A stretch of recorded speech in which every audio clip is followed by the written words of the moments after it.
Some people show up in life like whispers, barely noticed until the moment they change everything. That's how it began. On a biting Saturday morning in early winter, wind curled around buildings like it was trying to slip through the seams of the city. On 7th Avenue, people moved like a tide, bundled in scarves, gripping coffee cups, faces down and steps quick, as if they could outrun whatever weight brought them there. But one child wasn't moving. He sat still, cross-legged on a flattened cardboard box just outside the revolving doors of the main hospital entrance.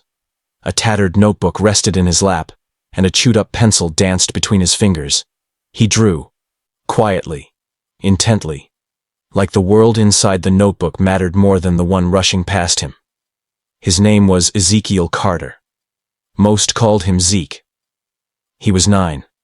His coat was oversized, the sleeves rolled up twice to reveal slender wrists. One of his boots was taped together at the toe with silver duct tape. A red beanie drooped low across his forehead, barely catching the tops of his ears. Zeke didn't beg, didn't wave signs, didn't ask questions. He just watched.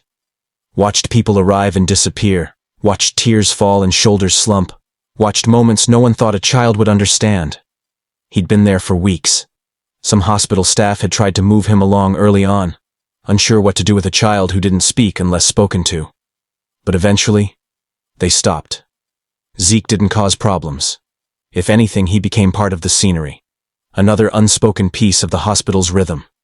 Some assumed he was waiting for someone inside, a patient, a parent, a brother. No one knew. But this was New York. People don't ask too many questions when pain feels like part of the architecture. Across the street, parked illegally beside a fire hydrant, a dark silver Range Rover idled. It had been running for nearly 10 minutes. The driver didn't step out. Inside sat Jonathan Reeves, a man worn not by poverty but by grief. In his late 40s, he had a sharp jawline, thinning grays streaked into his temples, and a 1,000-yard stare. His clothes were expensive but wrinkled, the kind of wealth that looked unbothered by itself. But his eyes were heavy, and his hands trembled when they weren't clutching the steering wheel. In the back seat, his daughter Issa sat in a booster seat. 6 years old, curls tucked behind one ear, a pink blanket wrapped tightly around her legs. She didn't speak, didn't cry, just watched the hospital doors like they were the gates to another world. The accident had come like a lightning bolt, sudden, cruel, and irreversible. One day, Issa was climbing trees, collecting bruises from backyard races.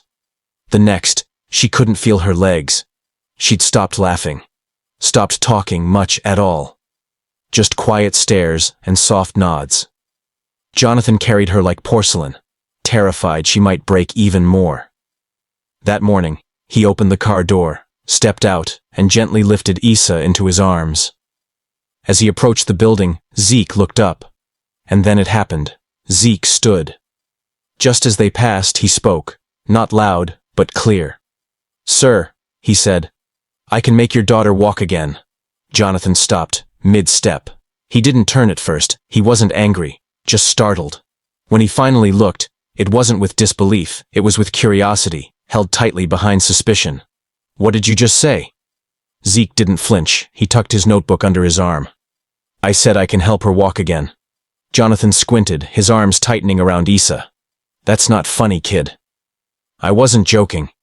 Zeke's tone was calm, certain. Not cocky, not desperate. Just true. Jonathan studied him. Duct tape on his boots, cracked glasses tucked into his collar, oversized jacket sagging off his frame. This was absurd. He said nothing more, just turned and walked into the building. But something about the boy's voice stayed with him, like a song you didn't know you'd memorized. All through Issa's appointments, neurologists, therapists, specialists, he heard the same refrains. Progress takes time, recovery's uncertain, miracles are rare. But Zeke's words echoed louder than all of them. By the time they left, the sun had burned a hole through the gray sky. The cold remained, sharp as ever. Jonathan crossed the parking lot with Issa asleep in his arms. Zeke was still there, same spot, same notebook. only this time he was watching Jonathan like he expected him to come back. Jonathan paused. "You again," he muttered. Zeke nodded politely. "Why would you say something like that?" Jonathan asked, his voice sharp. "You think this is a game?" Zeke shook his head slowly. "No, sir. You don't even know her. I don't need to." Jonathan set Issa in the car gently and turned to face him. "You're just a kid, 9, maybe 10. What could you possibly know about helping her?" Zeke looked down, fingers brushing the frayed edges of his notebook. "My mama used to help people walk again," he said. "She was a physical therapist. Taught me a lot. Said the body remembers, even when the brain forgets for a while." Jonathan's eyes narrowed. "So what? You watched her work, and now you think you're some kind of healer?" "I watched her help a man walk again after 5 years in a chair," Zeke said. "She didn't have machines. Just her hands, her faith, and her time." Jonathan hesitated. Nurses passed by. A janitor waved at Zeke like he knew him. They all seemed to accept him. That unsettled Jonathan more than anything. "I'm not giving you money," he said. "I didn't ask for money," Zeke replied. "Then what do you want?" "Just 1 hour," Zeke said, stepping forward. "Let me try. Tomorrow, noon. Harrington Park." Jonathan was already shaking his head. "I should walk away right now." Zeke didn't move. "I should call security," Jonathan added. Still, Zeke stood, silent as stone. Finally, Jonathan exhaled.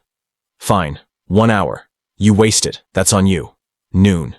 Don't be late." Zeke nodded once. "I'll be there." The next day, Harrington Park was mostly empty, like usual. Its cracked basketball court and rusted swings hadn't seen much laughter in years. But Zeke was there early, sitting under a massive oak tree with his towel folded neatly beside him and a small gym bag at his feet. At 12:07, the Range Rover rolled up. No words exchanged, just a silent understanding. Jonathan helped Issa out of the car. Her eyes lit up slightly when she saw Zeke. "Hi, Issa," Zeke said. "Hi," she replied, voice small but not afraid. Zeke opened his bag. A jar of cocoa butter, a rice-filled cloth pouch, a tennis ball, 2 socks, and a worn belt. Tools of his trade. Jonathan raised a skeptical brow. "This isn't a magic show," Zeke said. "No kidding," Jonathan replied. With permission, Zeke placed the warm rice pouch over Issa's thighs. She flinched slightly. "Too hot?" "Number it feels nice." Zeke waited, then gently began rotating her legs. Slow, steady, respectful. "You ever do this before?" Jonathan asked. Zeke didn't look up. "My mama used to take me to shelters. She helped veterans, people who couldn't afford clinics. I carried her bag, watched everything."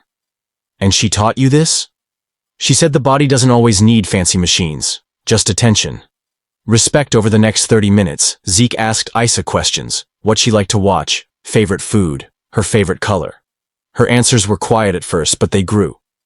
He tapped her knee. "Feel that?" "No," she whispered. "That's okay," Zeke said. "We'll keep asking." By the end of the session, she thought she felt pressure. "She sometimes says that in therapy," Jonathan said. "Yeah," Zeke nodded. "But therapy rooms can scare kids. The machines, the echo. This is different." Jonathan didn't argue, just observed. Before they left, Zeke said gently, "Your muscles still remember. You just need to remind them." Isla smiled. A real one. "Okay." Jonathan offered him a bill. Zeke stepped back. "I don't want your money." "Then why?" "Because your daughter smiled." And so they returned. Week after week. Issa's legs grew stronger. Her toes twitched. Her knees lifted. She laughed again. And one Sunday, Issa didn't want to try. She was frustrated, angry, hopeless. "I'm tired of trying," she said. "It's pointless." Zeke knelt beside her. "You think I didn't cry when my mom couldn't afford medicine? When I watched her get worse and couldn't stop it? You're allowed to be mad. But if you give up now, the part of you that wants to walk might give up too." Issa whispered, "I'm scared." "So am I," Zeke said. "But scared doesn't mean stop. It means you're close. She tried again, and that day, her right foot moved. Slow, awkward, undeniable. A week later, her knees lifted under their own strength. People began to notice. A nurse mentioned it. A therapist asked. A local pastor brought folding chairs. A diner dropped off bagels. By week 8, 5 families were showing up on Sundays. Zeke gave up his time with Isa to help them. "You're not broken," he told one boy. "You're just learning a new way to be strong." He never asked for recognition, never wanted to be the center, but he had become the heartbeat of something bigger. And on the 9th Sunday, it happened. Isa stood. She trembled, yes, shook like a leaf, but she stood, on her own. Then she stepped. One foot, another, a third. She fell into her father's arms, laughing. "You did it," Jonathan whispered. "You said I would," Isa said to Zeke. Zeke smiled. "I said we'd try." That night, Jonathan stood in his kitchen. "You changed everything," he told Zeke. Zeke poured cereal and said simply, "I did." Jonathan smiled through tears. "My daughter walked, because of a kid with nothing who showed up anyway." Zeke looked up. "That's what my mama would have done." And maybe she did see it. Maybe she saw everything.